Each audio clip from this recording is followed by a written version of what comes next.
Mark Kaplan, Present. Bud Larson, Present. representing Mayor Eric Adams, Paul Timus, Present. representing Controller Brad Lander, Jacqueline Thompson. Present.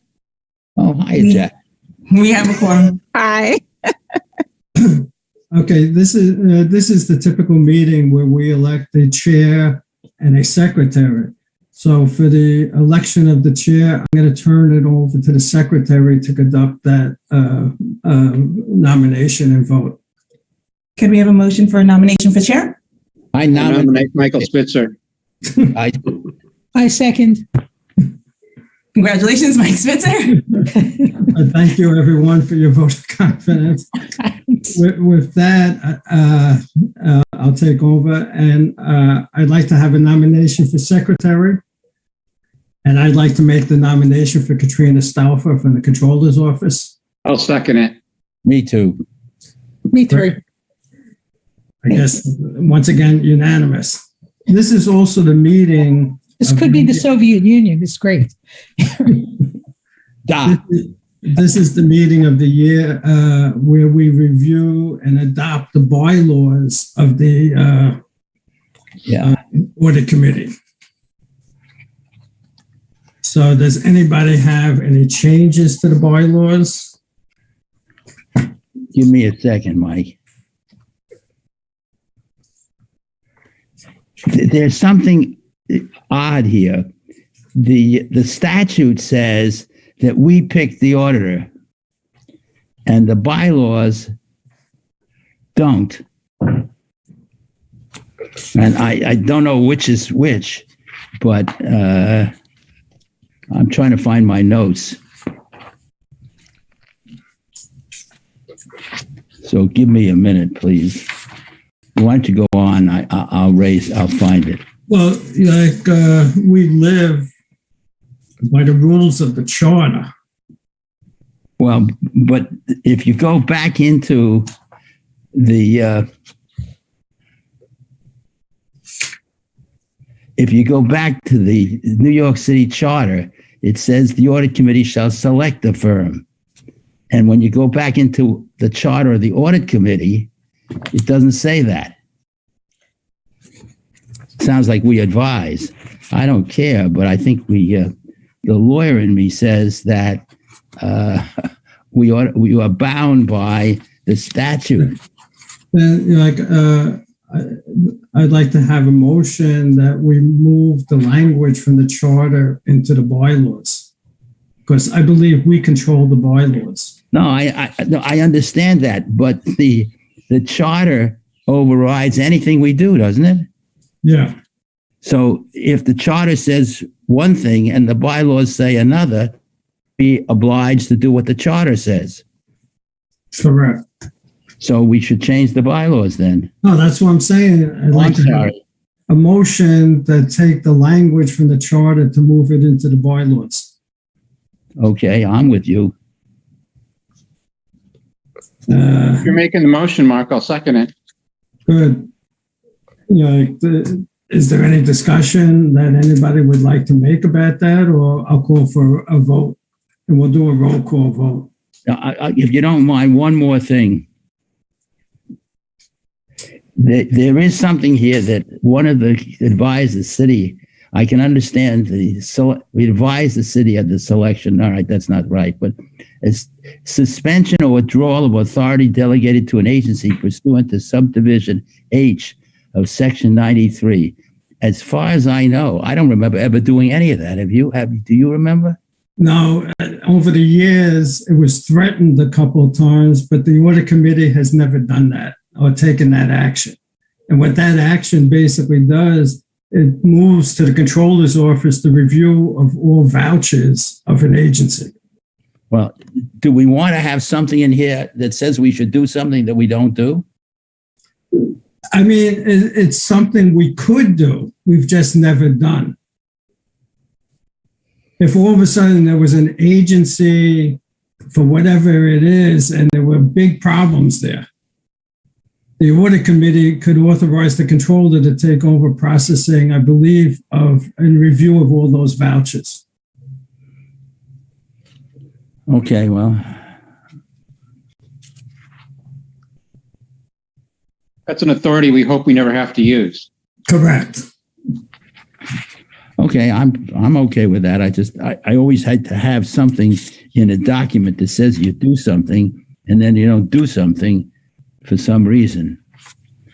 All right, Okay. so we have one change to the bylaws, like roll call. Pat, Yep, we'll revise and send another copy out.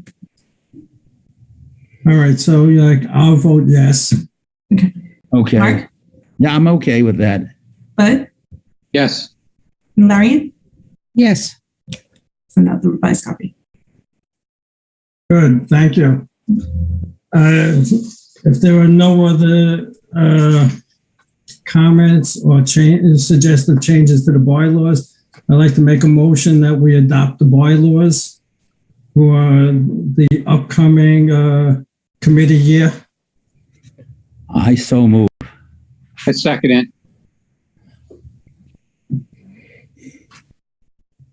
Okay, thank you. Next is I'd like to accept the, well, I'm going to take it out of order.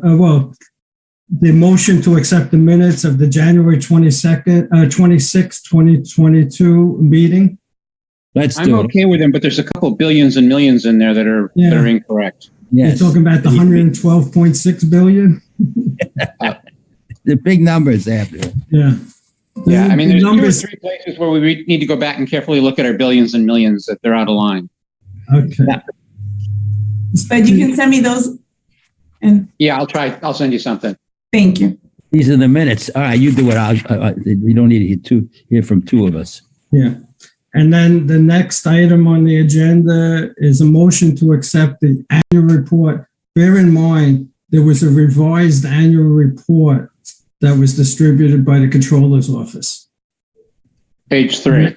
And that's what we will be voting on, the revised annual report as opposed to the initial annual report. Excuse me, Mike, forgive me. When we look at the minutes, there are a couple of other comments I have where stuff doesn't make sense. Like that I don't know how you have money weighted return. I don't know what that is, for example. Why don't we just take all the comments to the minutes? I'll give them separately, yeah. Thank you, Mark. All right. And now, coming back to the annual report, there was an initial annual report, and then there was a correction made to page 3. So I'll call that the revised annual report is what we will be voting on. And I'll make a motion to accept the annual report that has been submitted to the committee.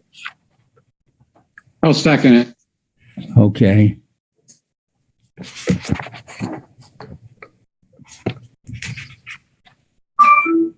All right. So all in favor? Aye. Yes. Aye. Mark?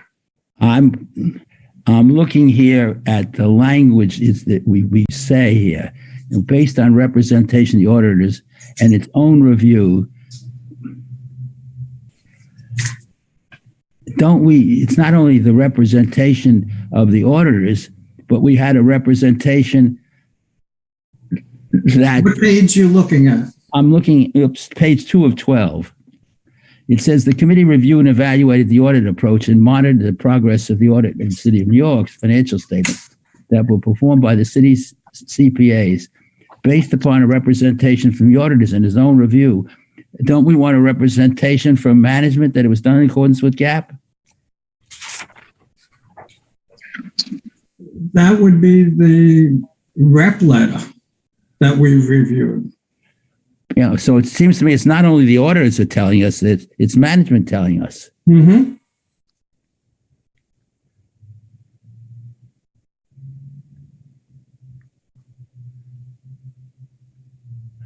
So I suggested word change, Mark? I'm suggesting a word change there.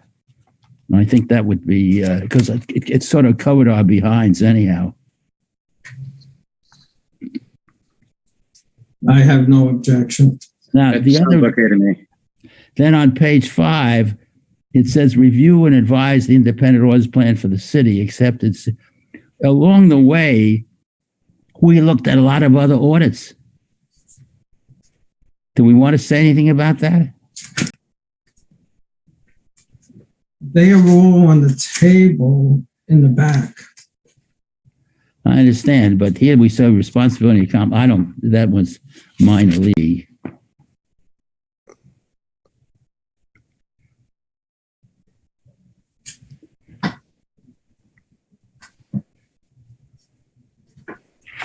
That's my end. I'm done. Okay, so I'll make a motion that we accept the annual report of and for the audit committee for the year that's just ending. Yeah. Give me license to give a couple of minor comments on some of this stuff, okay? Once again, please forward them to the secretary. I will call the secretary right after the meeting and give her whatever she wants. Thank you. And the other thing I tell you is that the concept of saying the said in the lawyer's lexicon today sounds like you're back a century ago. Anybody at our firm uses the said. It's not said anymore, but all right, I quit. Let's go. Okay. The next item on the agenda, and this is a change that was to the original agenda, is that because of scheduling issues, we're going to take the Department of Education's management letter. So we're going to handle that next. I heard, I know Maria is on I don't know if Rich or Maria from the Department of Ed are going to lead this conversation, or actually I'll turn it over to Grant Thornton for their comments first about the management letter. Great, thanks, Mike. I can take it over here. So if everyone has the letter in front of us, I don't know. Do you want us to should we share it, or do you want to just? If everyone has it in front of us, I can just speak to it. Yeah, everybody that I have it. I couldn't read it on my cell phone if you shared it. This is the management I'm looking for. I've got all these papers here. Kyle, are you able to pull it up? Yeah, I could share it quickly. I got it. So anyways, I'll get started while Kyle pulls it up. So I'm Mike Ryan from Grant Thornton, joined by Kyle Truber and Kevin Morris to present the DOE's internal control letter. So this includes our findings that were identified during our audit of the DOE's financial statements as of and for the year ended June 30, 2021. And I'll just start by pointing to the bottom of page 1 of the letter for the relevant definition that describes the nature of the findings that we identified this year. So a control deficiency exists when the design or operation of a control does not allow management or employees in the normal course of performing their assigned functions to prevent or detect and correct misstatements on a timely basis. As a result of our audit this year, we identified 5 findings that we assessed as control deficiencies. So 2 of these are specific to the financial reporting and accounting processes, and then there's 3 that are specific to DOE's IT environment. So the first one we have here relates to the general controls over the financial reporting and accounting process. So we observed that the processes and controls over gathering, preparing, reviewing all of the required financial information, and doing so in a timely manner were not operating effectively. We noted that certain factors such as the dependency on other city departments and agencies to gather such information, as well as the staffing component and the distribution of work among the accounting department is what led to some of the inefficiencies and the delays that we observed and experienced throughout the audit process. And that type of structure can lead to weaknesses in the system of internal controls. So we're recommending that the DOE perform an evaluation over the closing procedures with an emphasis on any accounts where better and more timely communications with the other city departments and agencies might help better prepare for a timely close. And we're also recommending that the overall staffing component and the distribution of work be reviewed so that there's an appropriate allocation for those roles and responsibilities among the accounting personnel. Really, the goal of these improved communications and the reallocation of responsibilities would be to strengthen the overall controls and facilitate for the timeliness of the preparation of the year-end financial statements, as well as a more efficient audit process. I have a question for DOE because this says that this is to be completed by December 22. And my question to the DOE is, we're coming up for an audit basically this summer. So will these steps be in place for this summer, or is that going to be pushed off for a year? Hi, Michael. That's a good question. So we are currently on track. I'm going to allow Suzette to speak to that a little bit because she's leading that effort. Changes are already underway before this meeting to address these deficiencies. So Suzette, if you can speak to that a little bit, please. All right. Good morning, everyone. Good morning, Mike. So I just want to start out by saying that, we had a very challenging year this year. We were faced with a host of deficiencies from the prior year. And also we had to reduce staff, due to just the rejection of the return to work and the vaccine mandates. We had retirements, we had passing of people in key positions. So we really had a difficult year. But we are concentrating now on, and we thank Grant Thornton for the critique, because that will only make us better. So we are working now on what we call our best practices, which is a review of the closing process, which would include, having an initiator, having a reviewer, having an approver, and also getting the whole accounting team involved, from junior staff, intermediate staff, supervisors, administrators, and we will try to distribute the work more evenly. We are also working on getting new staff. We just interviewed 2 level 1 accountants. We also have posting for administrative accountant and also for a management auditor position. So we are working on all of these things. We are trying our best to institute it as soon as possible. But some of the processes, including, especially with the hiring, can sometimes, just because of the process, takes a long time. So we are trying our best, but we do hope to have everything completed by the end of this year. Thank you. Does that address your question, Mike? Yeah. Does anybody else have any question about this comment? I do. If you talk about how long, the management's response to one of them, it says it'll be done by 2024. So that's a long time to clean up a problem. And this talks about purchasing some technology, I guess. And I'm just wondering why, if this is an area of risk, that there isn't something that doesn't end in 24 as access date, as dates. So, Mark, are you referring to one of the IT findings? Yeah, I'm looking at number 3, which says 2024. I'm looking at number. Mark, before we go to IT, I'd like to turn it back to the second comment. Sorry. Like Michael.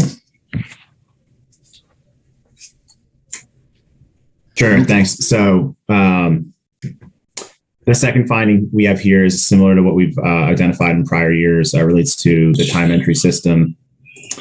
So there's policies in place that require timely submission and supervisory review over timesheets within the CyberShift system within a specified time frame. And we are continuing to see that that's not consistently being followed. This year, we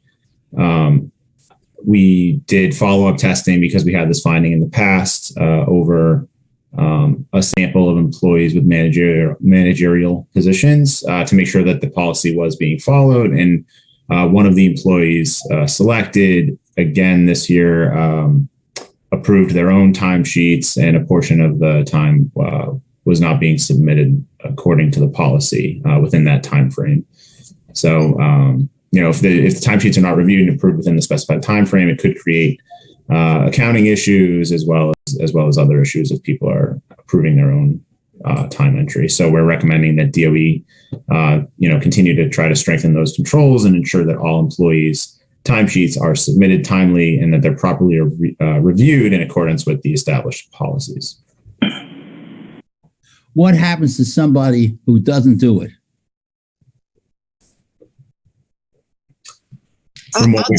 Yeah, you can go ahead, Maria. Okay, I'll take that. So there are reminders. Bottom line is you still get paid. The way it works, it's unlike other types of employees who are part-time, where if they don't submit and approve their time, they don't get paid. This finding addresses those who are pretty much more the, folks like me and others who are full-time administrative employees. So there's no true direct consequence immediate, except when GT finds this. So we've reminded the folks, this is an ongoing thing. It's dealing with human nature. So if there's no, if you don't get swatted over the nose for not doing what you're supposed to do, what's going to happen? So we've been reinforcing this a little bit more diligently. There has been trainings on our with a timekeeping team, straight out to the field, virtual, very interactive. There's been videos in terms of how to do these things. And these are in the DOE rules. And again, it's dealing with human nature. So we're doing the trainings. There's also some other things we're trying to do to improve in terms of monitoring. This is our timekeeping area. There are reminders that go out to the approvers that say, hey, you need to approve your staff's time in a timely manner. And that's been ongoing, but just to put a little bit more teeth into it, I understand that there's going to be a new monitoring process whereby they will be looking more actively at outstanding approvals. And if they don't do it within a certain threshold, they're going to be followed up with. So anything, if they haven't approved their staff's time within a month, they're going to be put on notice. And we've also tried to strengthen this language in our annual close instructions pursuant to the controller's close instructions, because that's our guidepost. And we actually put it in there for all to see that it's important that by spring, because GT is coming, you need to have your timesheets approved. So we've straightened our language.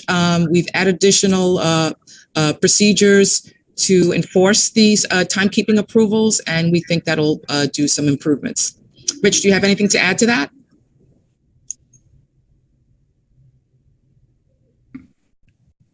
Rich, you're on mute if you're speaking.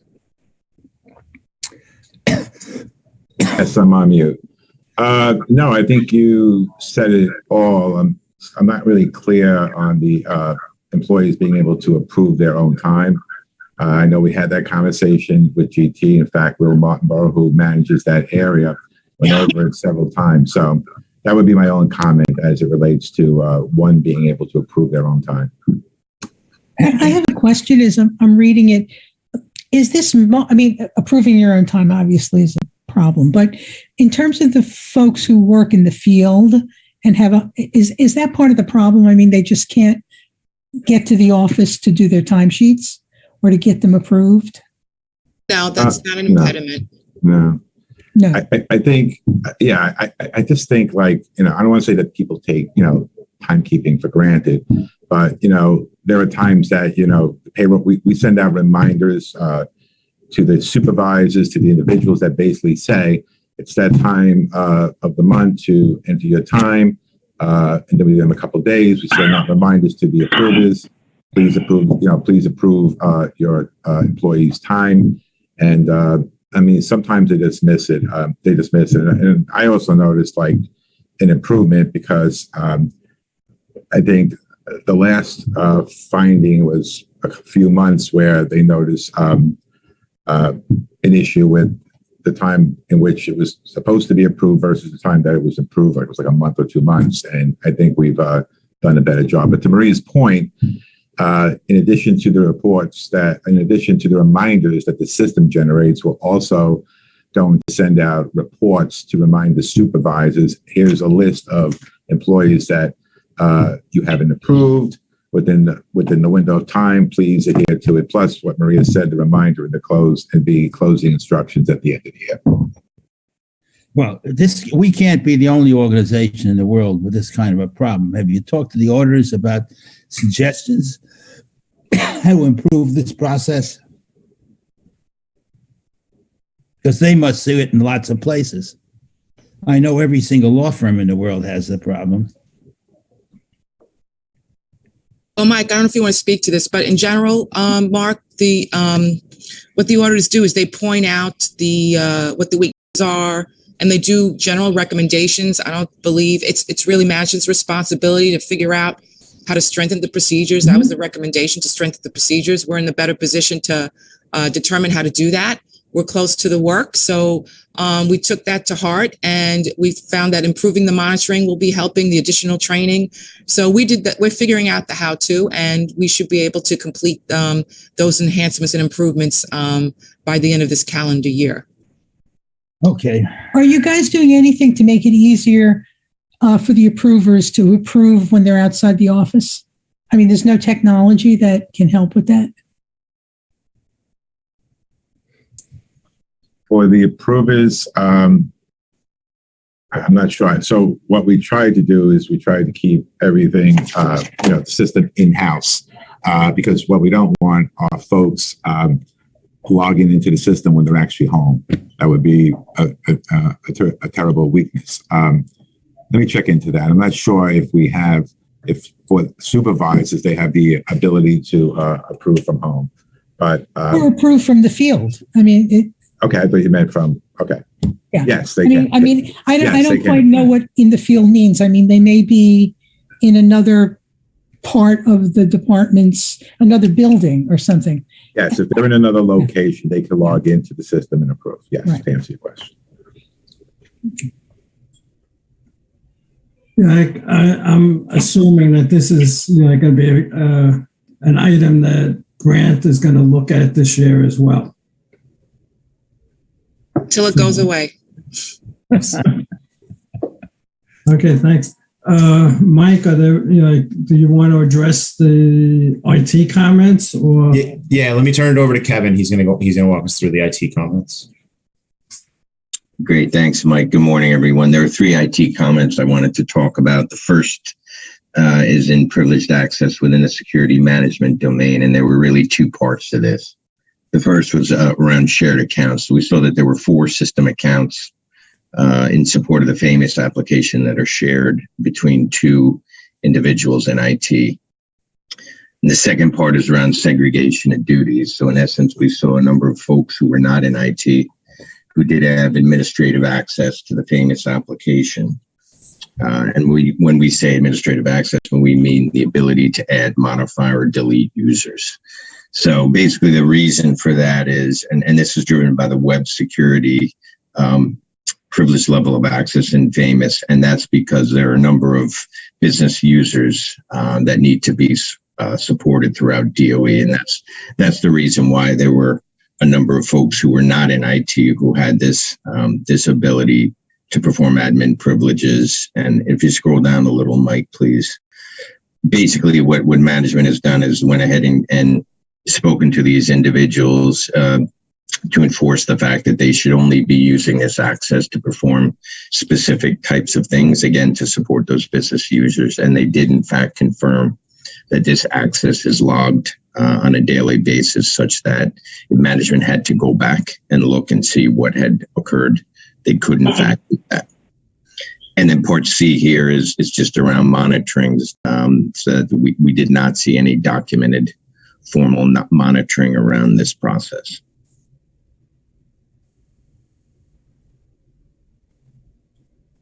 Right. This gets the comment that Mark had made before, that this is scheduled to be completed by January, or almost 2 years from now. And this carries to all of the IT comments. Yes, sir.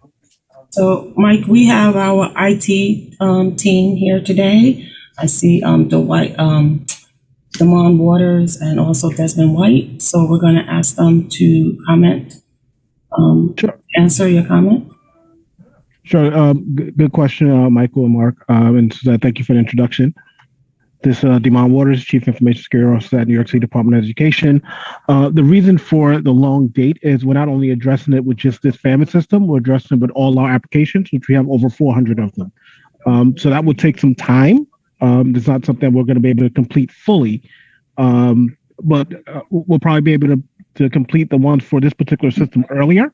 But from a project perspective, it's going to be a 2-year project to implement segregation duties and privilege account management throughout the DOE for all our applications. So for that length of time, you have what the auditors would characterize as a weakness. Once the project gets started in the next couple of months, our goal is to make this particular system one of the first ones to do so. So we'll be more in compliant with this particular system, FAMIS and some of the financial ones prior to the rest of the applications. As this audit and this particular finding was for a particular application, we're going to highlight that application to be one of the first ones to be done. While other applications throughout the DOE, who's not part of this audit, will be completed later on. So this January 2024 is going to, if you looked at it again, you'd have a much shorter date, right? Yes, a shorter date for this particular application, but as a project perspective, it'd still be 2024 to address the problem throughout the DOE. I don't understand the answer.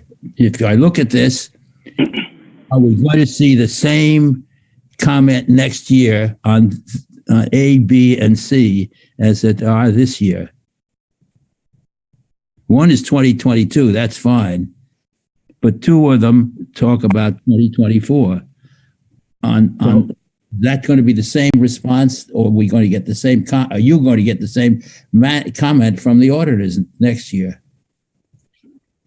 Well, I can't give you a definitive answer on that. The project is starting, and if we complete the FAMS application that they're monitoring, they're doing the audit on prior to then, you will not see the same answer. Because the privileged access is a very dangerous thing. And all you need is one person getting in there, and it can make a mess. Absolutely, Mark. That's why the project is a 2-year project, because we're doing privileged access management for all our applications, not just one. Good morning. This is Desmond. Can you guys hear me? Yes, we can hear you, Desmond. Hey, good morning. So the other thing I would note is that in light of these findings, even while the project is going to take some time to complete for every application, we are prepared to do additional reporting manually. So the goal is to implement this product to automate that, but in light of the findings, we will be running manual reports and checks and anything to counter that. So I anticipate by the time the next audit comes around, these findings will be resolved based on manual processes. The full automation to complete this, the date of 2024, is when everything would be automated. So we are taking manual steps to intervene in terms of monitoring short term. We've already reviewed the 5 folks that have the privileged access that are non-IT. So we are putting manual steps in place to avoid these from reoccurring on the next audit. The longer goal of automating everything is going to be completed by 2024. So I hope that clarifies. It certainly doesn't. It's what I would have hoped for. But don't you think you want to say that in writing so somebody else doesn't pick it up the way I did and say, what are you guys taking so long for? I would like to propose that we get a report by the end of June about the status of these items, because they impact this current year's audit as well, as Mark had mentioned before.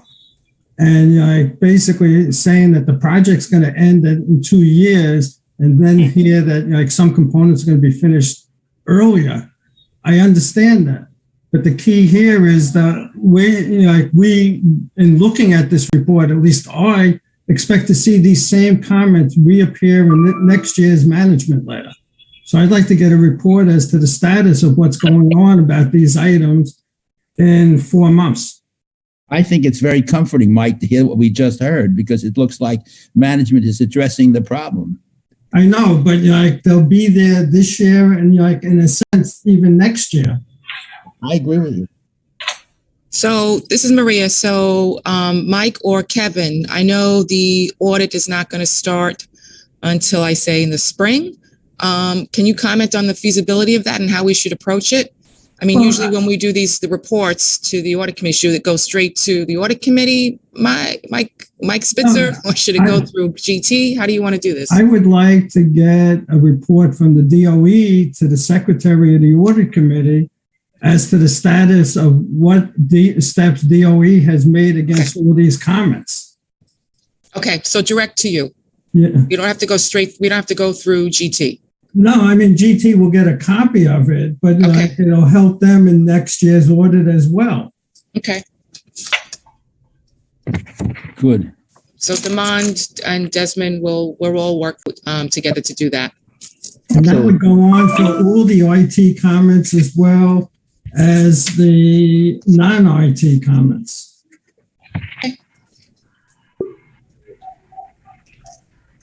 Yeah, I have a comment on the auditor's letter itself when we get all done here, Mike. Okay, the next item on the IT side, number 4, was privileged access on the technology management side, which is in essence the change management side, but again, segregation of duties. So when we looked at Galaxy, we saw that there were 3 individuals who could develop a change, make a change, and move it into production. We also saw when we looked at developer access and developer privileges, as well as direct access to database on the Galaxy application, we saw a number of individuals who had that access. They're listed there. And the next part is around developer access or developer privileges and security administration. In other words, the risk being there. If someone's a developer and they have security administration access, they could grant themselves access to move a change themselves. And there were 5 individuals with that access. The last part is related to Famous, where we saw 2 individuals who had developer access and the ability to migrate changes as well. And in part B, again, similar to above, is that we were not able to see any formal documented monitoring over that access. Okay, a lot of people, some people know the term Galaxy is DOE's budgeting system and Famous is their accounting system. So I just wanted, for those that didn't understand, what is Galaxy? It's not looking through a microscope up in the sky. I have the same comment here about 2024. They're all 2024. Well, no, there's one is 2023 and one is 2022. The 22 doesn't bother me because it's there, but why so long to buy a product? But that's why I'm asking for a report in 4 months for this whole report from DOE's perspective of what has been accomplished and not accomplished.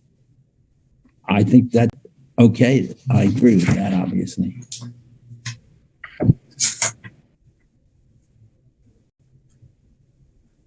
Mike, is there anything else? Yeah, the last item, the final IT finding was around user access reviews. And we saw it at both the network level, which is Windows Active Directory, as well as the Galaxy application, Famous application, as well as the SQL Server database, that management had not formally documented a user access review. So the recommendation is that for the upcoming audit period, they were able to review that access and document it. I think that would address this issue. Yeah.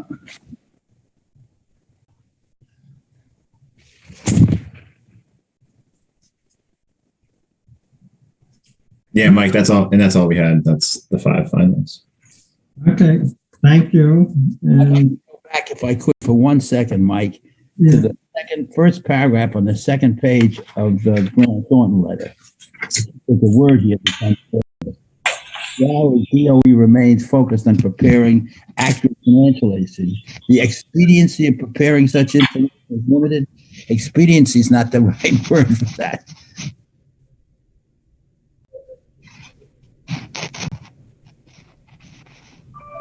Expediency sounds like you're cutting corners. Maybe they are, but I just point that out. And you didn't put the D before city. Maria, I don't know if you want to make any overall comment to this letter. Yes, thank you for that opportunity, Mike.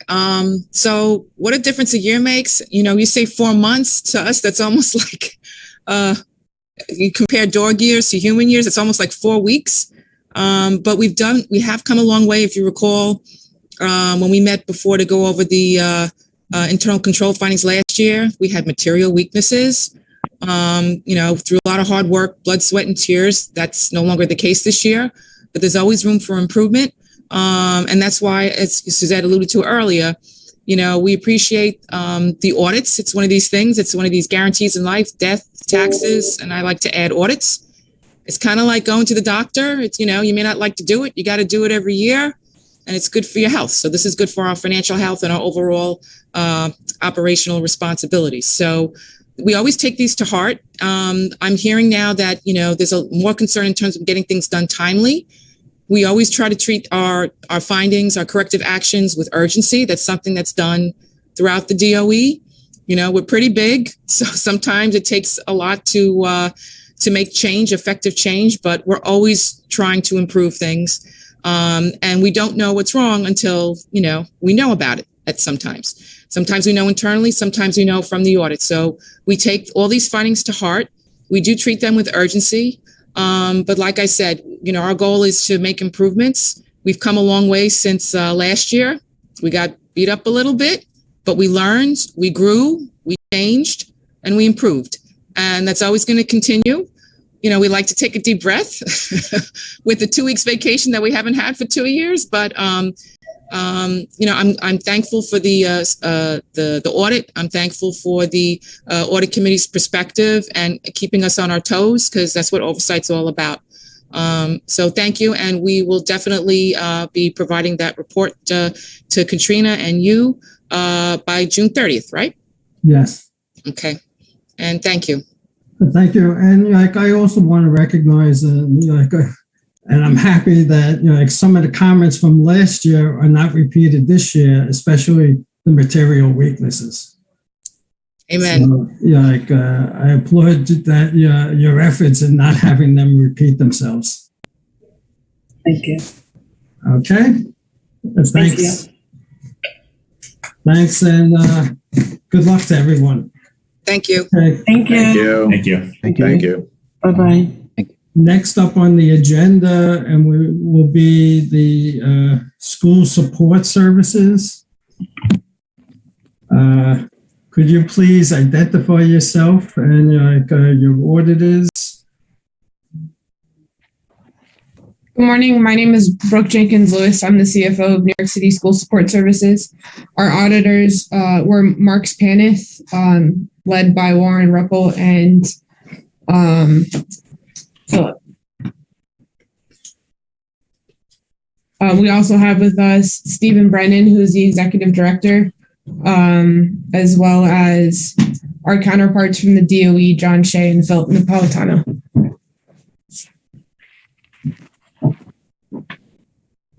Do you have any opening remarks that you would like to make?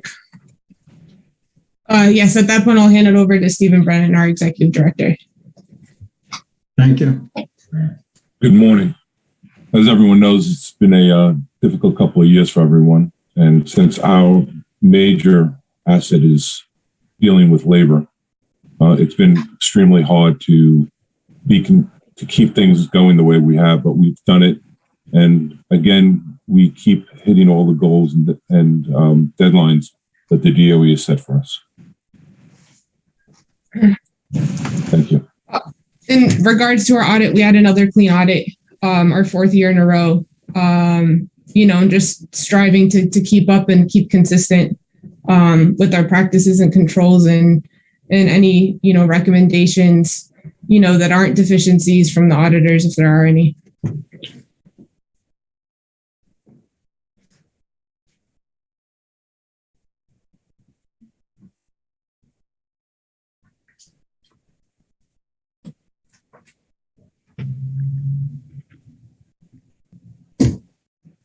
Could you please give a background as to how this and why this organization was formed?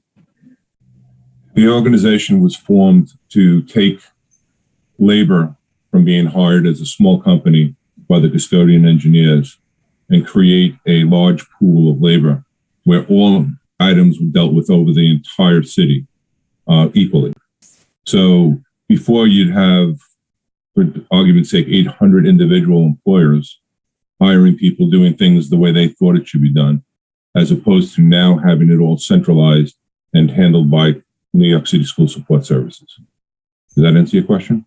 Yes, and this was an age-old question about how the custodians at the school were actually running their shops, and now you brought it centrally.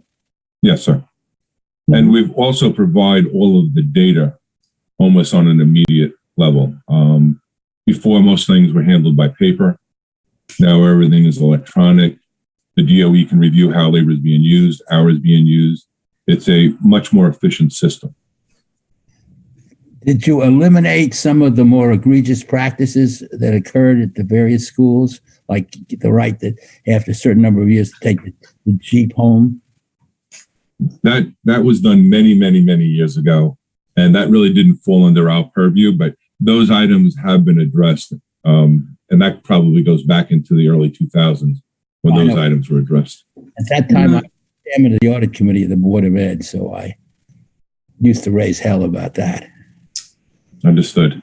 This is like one of Mark's pet peeves going back historically as to what was going on at custodians. And that's why I wanted the brief overview that others might even remember those days and that this organization was created to rectify that. And under the guidance of John Shea and the DOE, DSF specifically, I think you've seen a lot of efficiencies over the last 5 years or so that have been kicked in. I think there's been a good job done with us being a tool to get those items taken care of. The auditors, Mr. Rupel, want to make any comments? No, as I've said the last few years, we've been the auditors since the inception of school support services. In the first year or so, we had a lot of comments in terms of growing pains and that kind of thing. But the past number of years have been very smooth. Brooke does a great job in getting us information, and really had no issues or comments to report. I would like to just say that I happen to have been on the board of this organization when it first began, and I have to say, much to my surprise, they did an almost amazing job of at least homogenizing how labor was hired, treated, times recorded, etc. Did it in a very short period of time and basically got the thing done. I don't know, and I would actually ask Steve if it's the case. There was some assumption that there would be some level of savings associated with it, and I'm just wondering how that turned out. I believe it turned out well, and there's a report. Forgive me, I don't remember the city agency that did the report that identified the savings that we did. I can look it up and get it sent over to you, Irene, if that would be. That would be great. Thank you so much. Certainly. Could you please forward that to Katrina Stauffer, the secretary, and she'll distribute that report to all the committee members? Yes, sir. Thanks. No, but I'd like to echo what Larian had said. There was always issues. Payroll within the city and 1099s within the city. And this organization took over that. Yeah, I made it very dependable, very usable, and also I think cleared up a lot of the confusion. I mean, it was so chaotic that the assumption always was that there was tremendous corruption, and I think just by straightening it out, making it more transparent and uniform, people had a better understanding of what custodians did in the schools, and I think that was very helpful as well. Oh, I mean, as somebody who used to have the reports of the shooting galleries in the basements of the schools that the custodians made a little extra money on, I think this is wonderful. But I have a couple of minor questions here, if I may. This goes more toward the auditors, but if you look at page 3, there's a reference here about options to renew for 2 additional periods. Is that, whose option is that? Doesn't say. The option is the DOE if you're referring to our contract, sir. You may want to address that the next time you turn a footnote out. And then there's a reference here to accrued vacation, sick liability. When you say sick liability, is that OPEB? No, that should be the accrued sick payable that would be due to the employees. So, which page are you on, Mark? Mark, what page? Page 4. Okay. It's accrued are not due and payable for current financial resources. I thought that. Where is OPEB? Are these people not involved in OPEB? No, they're also involved in OPEB as well. They'd be figured into that calculation. But there's a portion of the liability that's not due within 1 year that ends up on the government wide. I believe that's what that's referring to. Okay, well, where is OPEB then? If it's part of, is there some OPEB here? I didn't see any mention of it.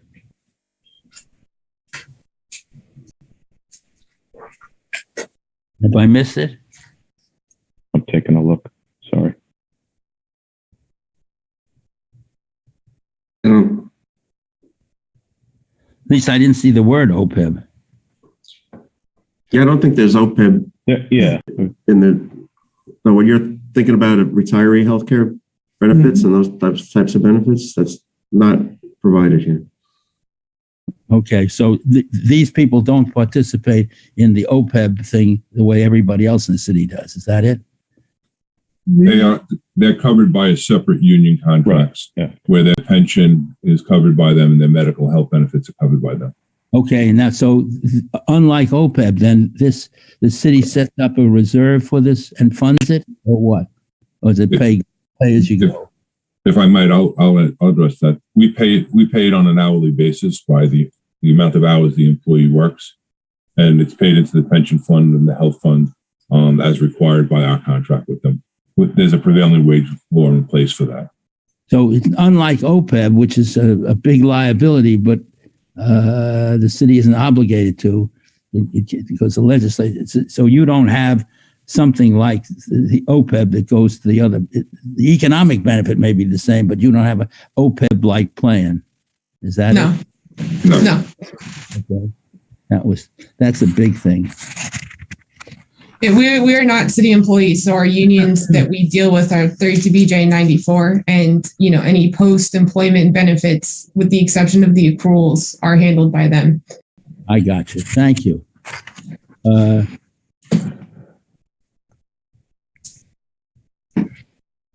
looking.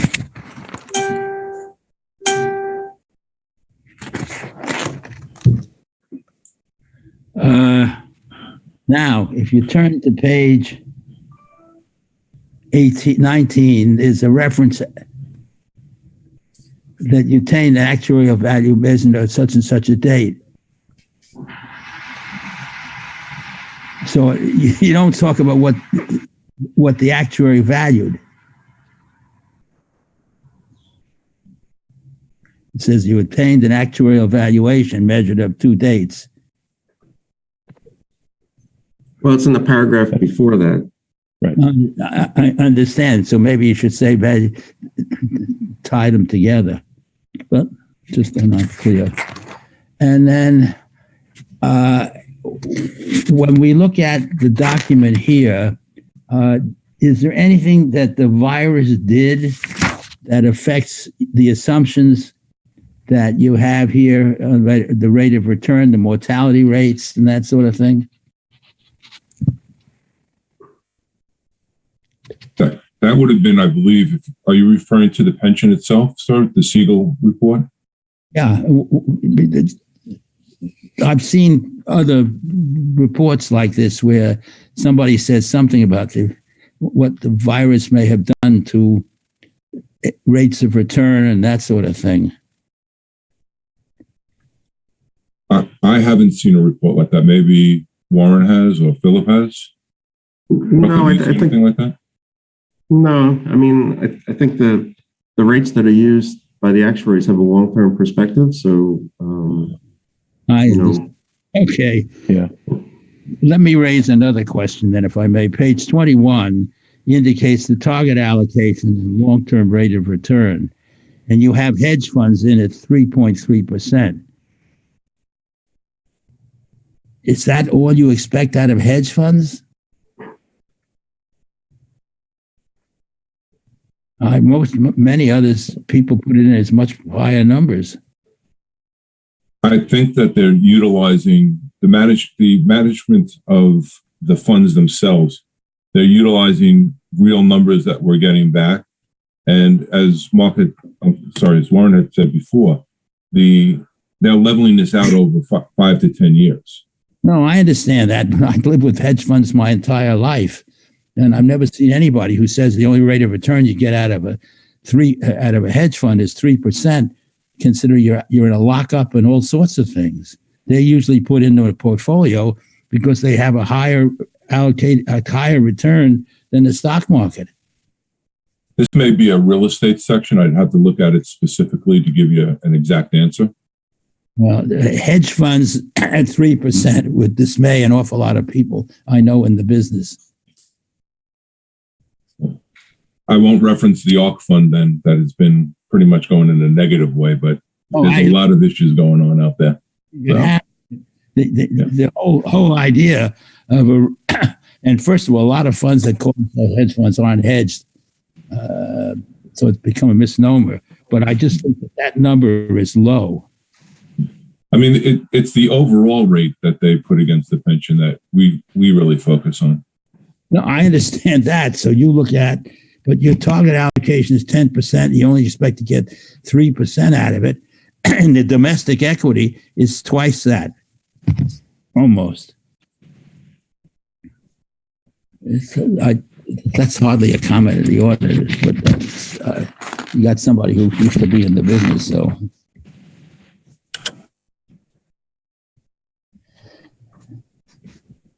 If there's any other member, audit committee member have any questions for this entity? Oh, wait, I have one more, Mike. Sorry. The contingency footnote says it's a party to legal claims. Usually you have something that says, on the advice of counsel, you've decided that they're not material or not significant. That particular statement isn't here. You're saying the outcome's not returned. So you don't have any reserve against any of these claims.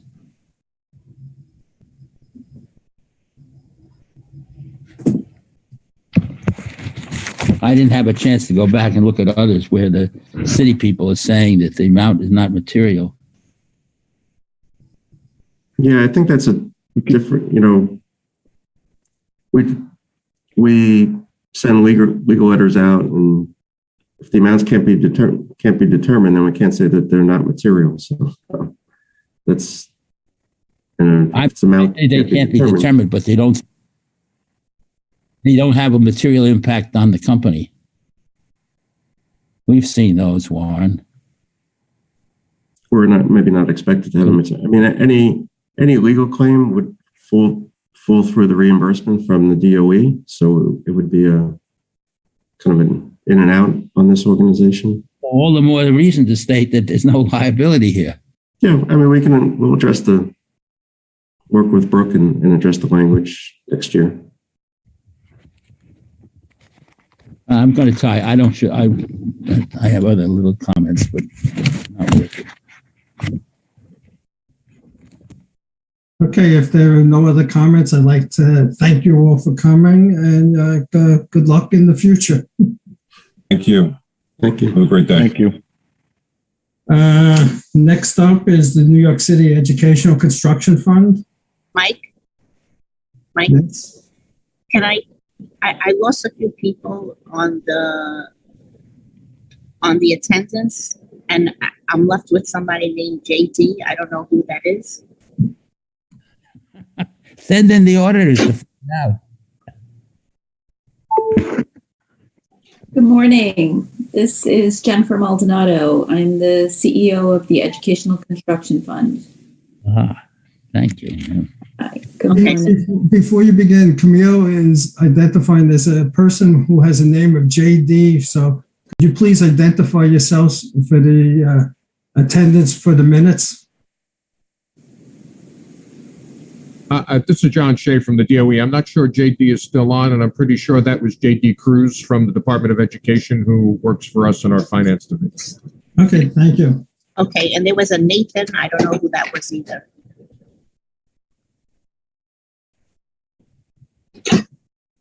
All right. Oh, go ahead. Jennifer, turn it over to you. Good morning. Again, this is Jennifer Maldonado. I am the CEO of the Educational Construction Fund. With me today is our CFO, Cynthia Wong, as well as our auditors from Marks Paneth, Warren Rupel, and Daniel McGlew. I wanted to say good morning. Good to see you all again. Just providing you with a few financial highlights for ECF in 2021.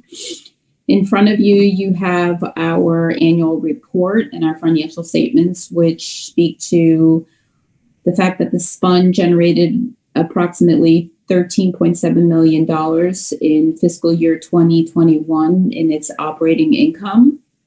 And during fiscal year 2021, our net position increased by $13.7 million, which is actually a very good opportunity for us. In our prior fiscal years, in 2020 and 2019, the fund made distributions to the Department of Education of $45 million and $35 million, as requested by the Mayor's Office of Management and Budget and approved by our Board of Trustees. In fiscal year 2021, our rental income and tax equivalency revenues from our existing properties grew to $33.6 million from $31.3 million in 2020. Additionally, in March of 2021, ECF refunded $122.76 million in our outstanding 2011 A bonds. And we were able to achieve a very high level of net present value debt service savings of almost $49.5 million. And in June of 2021, in support of our Khalil Gibran High School project at 80 Flatbush in Brooklyn, we issued $18.4 million in direct purchase bonds to fund that project. Those are some highlights. We can answer any questions that you may have. Our auditors can also join in now and speak to anything that they feel is of interest to the board in support of ECF. Yeah, I mean, I would just comment that we thought the audit went smoothly. We don't have management letter comments for the organization. We find it to be well controlled. We forgot to ask the question, do they have an audit committee? Yes, we have an audit committee. We have an audit committee, and that audit committee met and approved our financial statements in September of 2021. Are there any comments or questions from any members of the audit committee? Mike, can I have a few anyhow? Okay. Oh, sure. Mark, we're waiting for you, Mark. On page 4, you have something where you talk about fiscal year 21 and fiscal year 20, and then you put in 19, and you have that on the page 5. Why do you have 3 years? Go ahead, Cynthia. In a prior audit committee meeting with the controller's office, we were asked to put in 3 years worth of information, but we're happy to include less next year if it's not necessary. Well, ask the Warren, do they need 3 years? Well, the financial statements are comparative, so you need an MD&A for both years. So the MD&A for the prior year should be a comparison to the 2020 financial statement should be compared to the 2019 financial statements. So that's why that's there. Okay. Mark, it assists in like what Warren just said. If you're comparing 21 comments to 20's comments, without 19, you wouldn't know what the change really is for 19 or 20. No. Then let me ask my one. There's on page 7. There's the effect of bond premiums and refunding gains when the debt is first issued. How can you have refunding gains when the debt is first issued when you don't know what you're doing until you refund? I'm not sure of your question. You report the effect on bond premiums and refunding gains. The premium I understand, but how do you know what your refunding gains are when the debt is first issued? That depends on the market at the time you're trying to refund the bonds. Okay, I see what you mean. I'm not sure why that was captured in that way. We can adjust that and make sure that that's. I think that's that we make a clarifying statement there. I think if you could do that, boy. Now, the economic factors here and results. Where is COVID mentioned?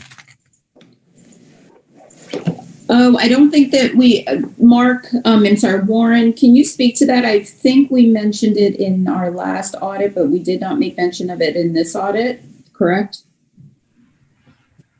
That's correct. I'm just double checking to make sure that's correct. Yeah, I mean, we've become a little more, not we've become, but some financial statement preparers were more flexible with COVID given, we've been living with this for a couple of years now. So there's no real significant impact that was noted in 2020. So in 2021, we were fine with not having a kind of detailed description of it. Okay. Quite honestly, there wasn't a material effect outside of our development opportunities. Those are where we saw impact of COVID, but not in our financials and our actual activity. Well, you're one of the few who wasn't affected. Each page 28. Oh. You, on page 27, you talk about what you do with your money, not such funds are invested in obligations, etc. And then on page 28, you talk about the same thing where you talk about credit risk, and the language is not necessarily consistent. I just point that out. Okay, we'll take a finer look at that and make sure that language is consistent on both pages.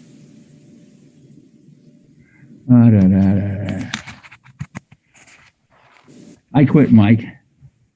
Okay, thanks, Mark. Any other comments or questions from any other committee members? Then I thank you for coming and good luck with this year's audit. Yes, hopefully we'll see you in person next year. Looking forward to those days. Okay, have a good day. Sitting down and having a cup of coffee with Warren. Mark, I'm disappointed that there were no punctuation errors, but we'll look for those. I can give you those now. If you... I'm joking. And we can Jennifer, you got to quit while we're ahead here. Okay. Have a good day, everyone. Thanks. Next up on the agenda is the School Construction Authority. Whoa. Marion. Good morning, everyone. Sorry, we have our masks on here at the SCA. We're following the rules that are still in place because we're in our offices.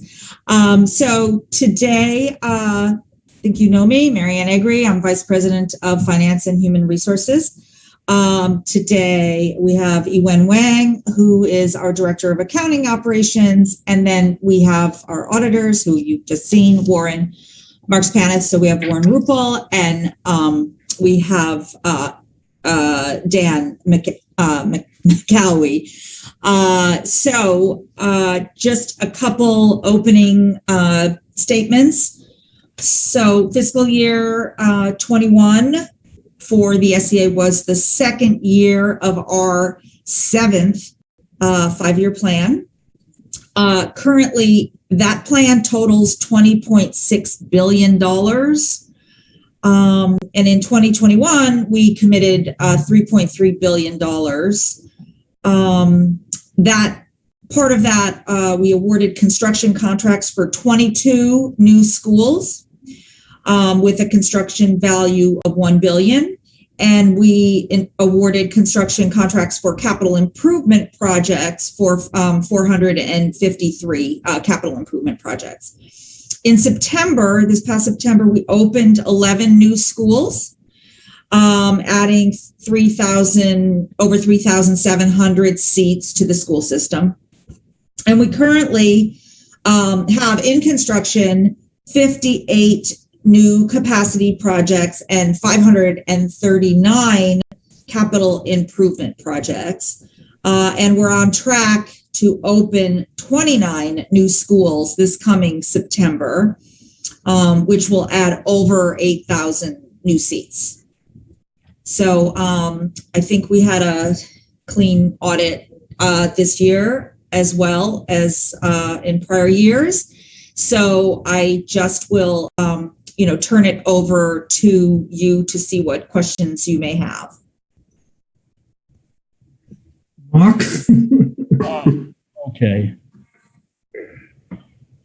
But while we have a moment aside, Warren, you have in some of this stuff that you say the report is intended solely for the information use of fund board of trustees, the management. Oh, excuse me. What you have here is restricted, what we've already looked at, and say that, and I've always taken the position that anytime you issue a report, particularly when the audit committee looks at it, it's a public document. Yeah, I know. I just need to follow the auditing standards in terms of what we put in the reports. But then one of your partners, who I see all the time, as you know, on something else, always says, I release it. Because right now, if we look at this literally, we can't look at this. Which you're on the management letter, Mark? He's on the management letter. The last sentence. Last sentence. And clearly, we're looking.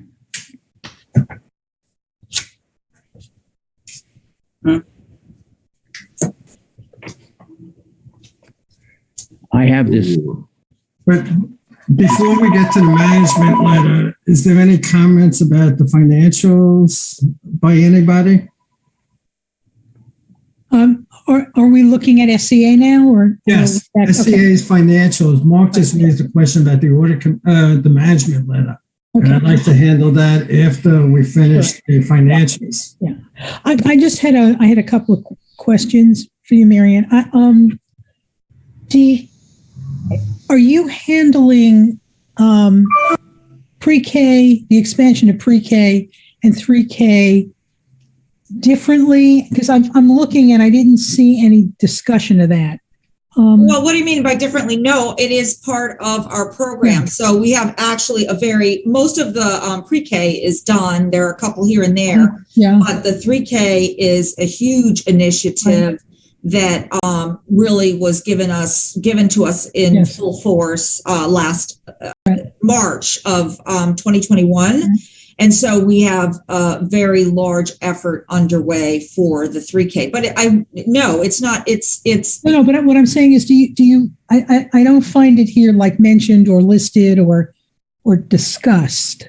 And since it is a huge change in additional responsibilities, I just thought you might want to comment on it. It really started up at the end of last fiscal year. Mhm. So you're saying that you would want to see in somewhere in our MD&A a comment about the 3K? Is that what you're saying? Yeah, I mean, just because again, it is both pre-K and 3K, huge increase in your responsibilities, and just a mention of what you did we and how can you certainly handled it. add that. Like I said, the pre-K it's done from a couple of years ago. Yeah. And there are a couple here and there, but the 3K is quite huge. Right. And it is a huge undertaking. Yes. And a very different kind of responsibility, I guess, for you guys. And I guess the other question I'd have about 3K is, do you interact with the not-for-profit sector that's doing some of it or a lot of it? Well, our stuff is more separate. I mean, the ones that we're doing is really in conjunction with the DOE, and a lot of it is leases. And so not so much interacting with the nonprofits that ultimately end up potentially running them, you mean?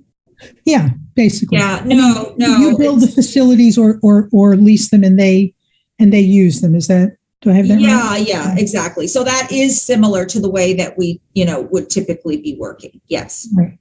I mean, again, if you could just have some discussion of it. No, I think that's fine. I think that's, that's certainly a valid point. Yeah. Okay, if there are no other questions about the financials, we'll talk about the management letter. And Mark had raised the question about I guess it's the last paragraph of the auditor's letter. Right.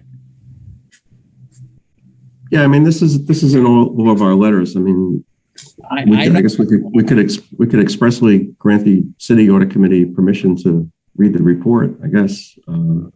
But in addition to which, isn't any member of the public entitled to get this if the member of the public wants to?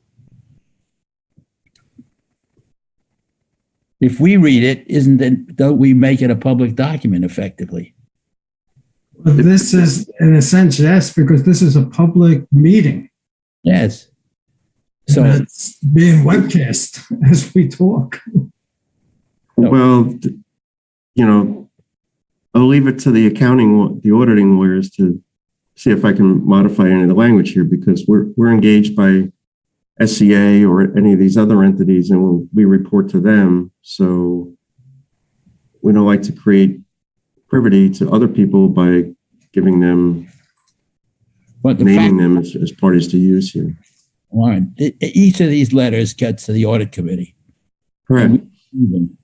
And if I look at it literally, everything we've done, which including getting them, violates the terms of this letter. And I don't want to be in that position. I want to be told that it's okay for me to look at it. Well, if I get the permission of the individual component units and our legal folks, then I can include the city's audit committee as one of the specified parties here. But Mike makes the point that the minute it goes to us, it's a public record. Yeah, but that happens with all documents. I mean, our financial statements or any of the other auditors' financial audit opinions are included in offering statements, and they're all addressed to the entities. They're not addressed to the public. But you don't see that last paragraph. Yeah, no, I said we'll take a look, see if we can put the city's audit committee in there. But what I'm trying to tell you, Warren, is that once it goes to us, it's a public document. And I don't like being in a situation where the auditors tell us you do it and you don't recognize in the paperwork that it's now a public document. And we can't function with this. Okay. So let's Warren and Marion get together to determine or look at the language. Yeah, I mean, we would do because the letter reads the same for all the other component units, so we would kind of make a universal change. And, to ask you this, I'm sorry. What was that? Let's give Warren the opportunity to review with his legal and the component units to possibly change that language. Yep, I'm happy to do that.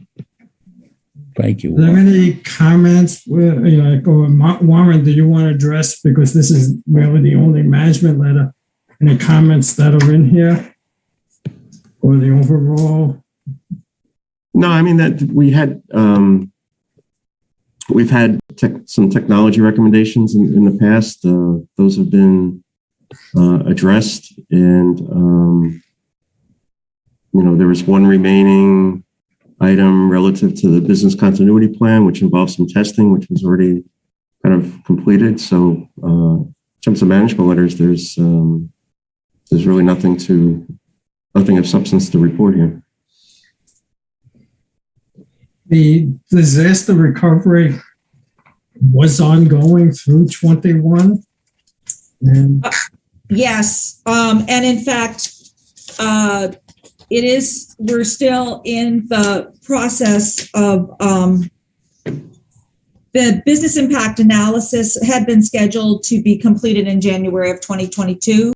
But as you know, we had a little blip in the form of Omicron. And so we had a lot of staff who were not, who sort of either were not here or also were involved in the things that we were doing to respond to it, because it's the same group that sort of handles some of our administrative services kinds of responses.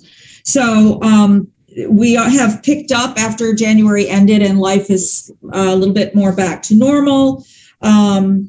We have picked this up and we're certainly looking to finish it in the next few months, and then it will be followed up by the training. So it will certainly be finished by the end of this fiscal year.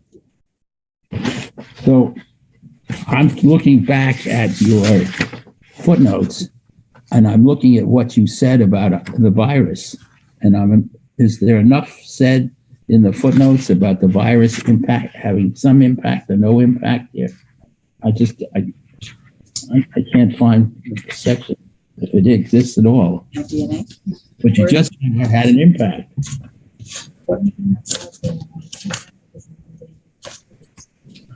So anything having to do with the virus is in the MD&A. It's not in the management letter.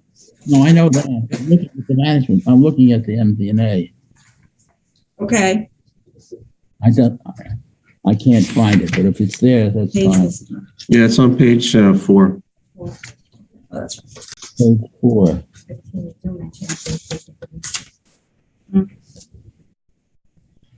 Oh, I'm in the highlights section.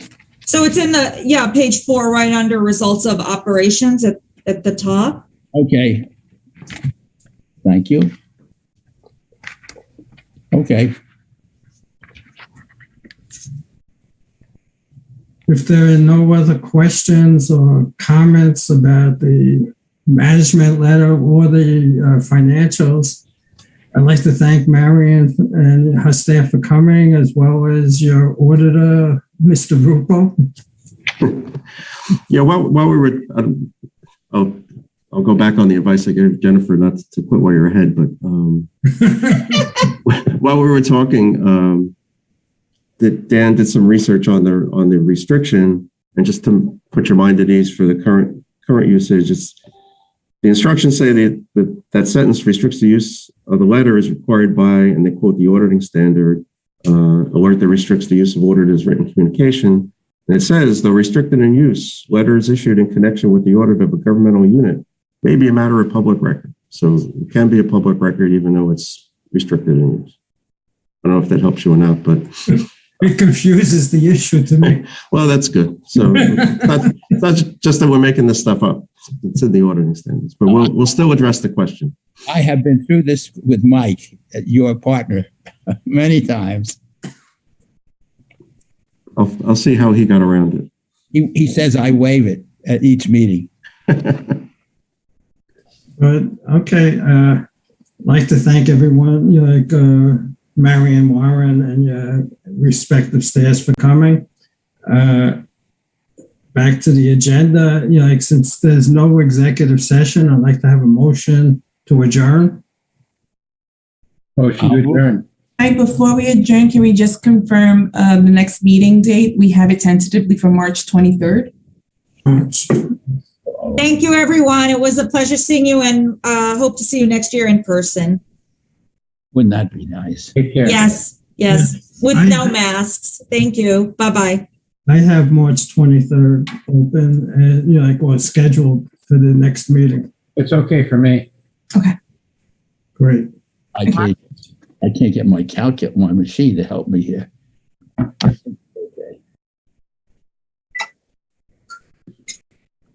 Warren, I'm going to call you. Good. Yeah. All right. Absolutely. Yeah. Been too long. March 23, huh?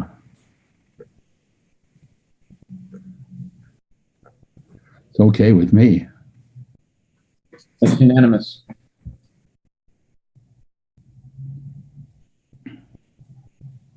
What do we have on, Mike? We will have the mayor's fund to advance and then the bond financing entities as well as tax liens. When, I guess it's more Marla, when will we get the single audit and the city's management letter? The city's management letter will be issued at the same time as the single audit. And this year, because of some of the changes in federal funding and the delays in when the guidance for that funding has been released, which was about 2.5-3 weeks ago, we've not yet been able to complete our procedures. So with that, we will be presenting draft results to you, but at a later date. We need a little bit more time to get through those procedures. They've moved the March 31st date to later in the year. There's an extension for this year as well, similar to last year. Okay, so I mean, we're well within that time frame. Yes. The new due date is not till September. Yeah, that's one of my big concerns. Yes. So we're okay there. Absolutely. Good. Got it in my diary already. So the meeting's over, but nobody wants to leave. I'll move. That's a I don't know if that's a good thing or a bad thing. But shows how lonely we all are. Yeah, the exciting lives we all live. Well, I'm still being recorded. Grandpuppy, and she just jumped on my lap. How heavy, Mike? About 8 pounds. She's 10 months old. Wow. What I want to do is get in the phone. We have a sizable Moscow office, and I haven't been able to talk anybody at the firm to find out what we're doing. Are we technically adjourned? Yes. No. Not yet. So I move that we adjourn. Second.